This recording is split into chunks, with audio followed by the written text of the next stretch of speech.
Good morning, everybody. It is cold-ass November 26th, and I'm opening PubPack127, a Streets of New Capenna Draft Booster. And I would like to thank the superheroes over at JHU Comics in Manhattan, although they're really out of Staten Island. My whole thing is I'm in Manhattan, so I like the Manhattan store.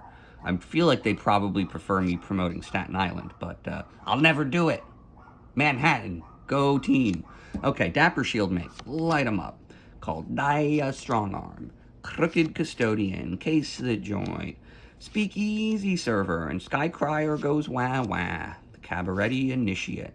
Is he juggling club? Nope, those are broken bottles. I thought he was juggling and having a good time. He does appear to be having a good time, though. Rooftop Nuisance, Racer's Ring, Cement Shoes, Nimble Arsonist, Whack, and Cemetery Tampering, plus Planes and Fish. Another mediocre pack. And I'm here to complain about the Bank of America report again. They're talking about this like it's an event that happened, but I live in one of the biggest cities in the world. I live in Manhattan, in Midtown.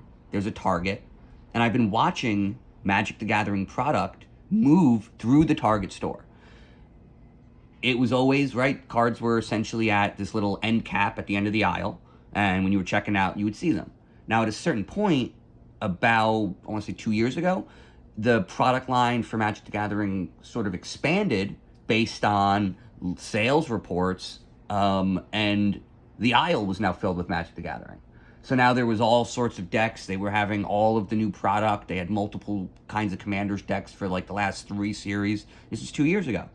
Now, from that moment, when they got Target and Walmart and these other big box retailers to start buying what must be hundreds of pallets of these cards, they then slowly started shorting their order. You could just see it as a customer. I saw it go from filling up an end cap in the toy aisle to a small section of the toy aisle to a tiny end cap by the register that you can only see if you're doing self-checkout. You can't even see it if you're doing actual checkout. And then from that point on, when it moved to the register, the amount of product they've been carrying has just been dwindling. There's just nothing there. As of right now, on my Target shelf, the only Magic products they have are 3 of the 40K Commander's decks. Yes, including Necron, the one we are supposed to believe is hard to find. The one we're supposed to believe people are still paying $90 for has been sitting on a shelf in my Target for about 4 weeks now.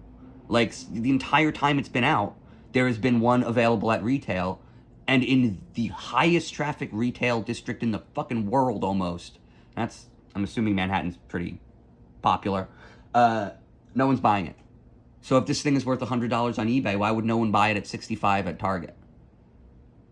And if the numbers that Wizards and Hasbro are saying are true, then the number of people in Manhattan walking through a Target would mean one of them would play the game and want this product. But unfortunately, all of the numbers that Hasbro is making Wizards of the Coast report are fake.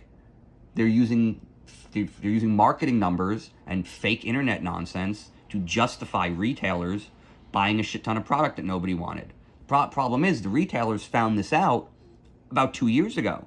When they put this stuff on the shelves and it never sold, they were just shipping it off to storage units. They knew that this product had failed, but they were buying it with somebody else's money, so they don't have to care. Me? This is my fucking money. I'm not doing it with anybody else's money. If you see a card here, I had to pay for it myself. If it goes down in value, that is my value lost. Whereas when Target and Walmart buy 100,000 pallets of cards, it doesn't matter. They're not spending their money. The Waltons don't spend their money on products at Walmart. Okay? Shareholders do. And that's the problem. Hasbro defrauded basically, the entire country's retail economic structure by selling them this shit and creating all this fake market data. Oh well, but Cemetery Tampering, look at this card, isn't it? It's bad. It's a bad card. No one likes it. Good night.